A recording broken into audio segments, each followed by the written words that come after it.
Okay, welcome back. This is the Chapter 4 notes. This should be the final video here. Should be able to get through the rest of the notes. Um, One thing I mentioned at the very beginning of the notes is that the periodic table is made up of repeating patterns. And atomic radius is one of those repeating patterns. And I think this diagram shows it well. I found this online at crystalmaker.com. Um, and you can kind of see as you go across a row, the atoms get smaller and smaller and smaller. Now there's little blips here and there. They might get bigger and then smaller and then bigger and whatever. Um, but overall, the trend is as you go across, they get smaller, smaller, smaller, smaller, smaller. Then you go into the next row, it gets bigger again. Smaller, smaller, smaller, smaller, smaller. Gets bigger again. Smaller, smaller, smaller, smaller. So this is one of those patterns that repeats itself over and over on the periodic table, and the reason we call it the periodic table. Another bit of information, another kind of trend, is sizes of ions. If an atom loses an electron, the ion will be smaller than the original atom. And that kind of makes sense. Remember, these electrons are in these clouds. And if we pull electrons out of those clouds get smaller. So metals like to lose electrons. They like to become positive ions. So metal ions in general will be smaller than the original atom. If an atom gains an electron, the ion will be larger than the original atom. So if, like a nonmetal, likes to gain electrons, as we gain electrons, that cloud gets bigger and bigger. So the ion, in this case, is bigger than the original atom. Next thing I'm going to talk about is reactivity. And we're going to keep it kind of simple here. And just remember that the closer they are to 0 or 8, the more reactive they are. Alkali metals, group 1, that first column, they all have one valence electron. They're really close to having 0. They really want to get rid of that one electron. Alkali metals are reactive, but they're less reactive because they have 2. And then on the other side, halogens are reactive because they have 7. They're really close to having 8.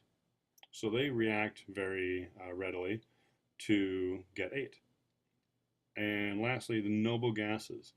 Noble gases have 8 already, except for helium, which has 2, but it's happy having 2. They don't need to gain, they don't need to lose. They're happy just the way they are, so they're very non-reactive. They don't like to react with other elements hardly at all. The larger a metal atom is, the more reactive it is. So remember, metals like to lose electrons. So a metal that has an electron way out in like the 7th or 8th ring is going to lose that much more easily than a metal that has that outer electron in like the 2nd ring. And we talked about that with electronegativity and ionization energy. The opposite is true for nonmetals. The larger the nonmetal, the less reactive it is. And the reason is because nonmetals, they don't want to give away their electrons. They want to attract electrons. Now something with like 2 rings is going to attract electrons a lot more easily than something that's really big and has a whole bunch of electrons already.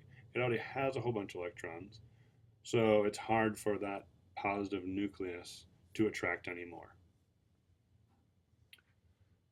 Next thing, trends can be seen in the general properties of elements. For example, metals have low ionization energies, and nonmetals have high ionization energies. Metals, and I want to talk about just metals real quick here. If I have a chunk of metal, if I have a chunk of iron, what happens is, since metals like to lose their electrons, those atoms lose their electrons and they kind of form this, what we call sea of electrons. And this is kind of a diagram. So we have the positive ions, metals, and then they've given away their electrons. And these electrons just kind of sit around and kind of fill in the gaps between these positive ions. And we call this a sea of electrons. Now these electrons are free to move, and we'll talk about what that means in a second. So the sea of electrons is what holds the metals together. It's the positive ion being attracted to this sea of electrons that holds the metal together. And it's a very strong attractive force. And if you think about, most metals are solids at room temperatures, and they're hard. We make stuff out of them because they're, they're strong and all that stuff. So they also, in general, have high melting and high boiling points. Now, since these electrons can move around within the sea of electrons, many metals are good conductors of electricity. Electricity is the flow of electrons. So if we have the sea of electrons and these electrons are free to move around, if we put a current through there, it will get these electrons moving and it'll conduct electricity. Another property having to do with the sea of electrons, another property of metals related to the sea of electrons, is that if I take a piece of metal, and a big hammer, and I hit that piece of metal hard enough, it doesn't shatter. It doesn't break. It kind of dents. It's what we call malleable. So if something is malleable, it means we can change its shape or hammer its shape into different shapes without breaking it. And that, again, is because it's this sea of electrons. If I hit this chunk of metal with a hammer, the sea of electrons allow these ions to kind of move around and smush and whatnot. There's a little bit of freedom of movement there.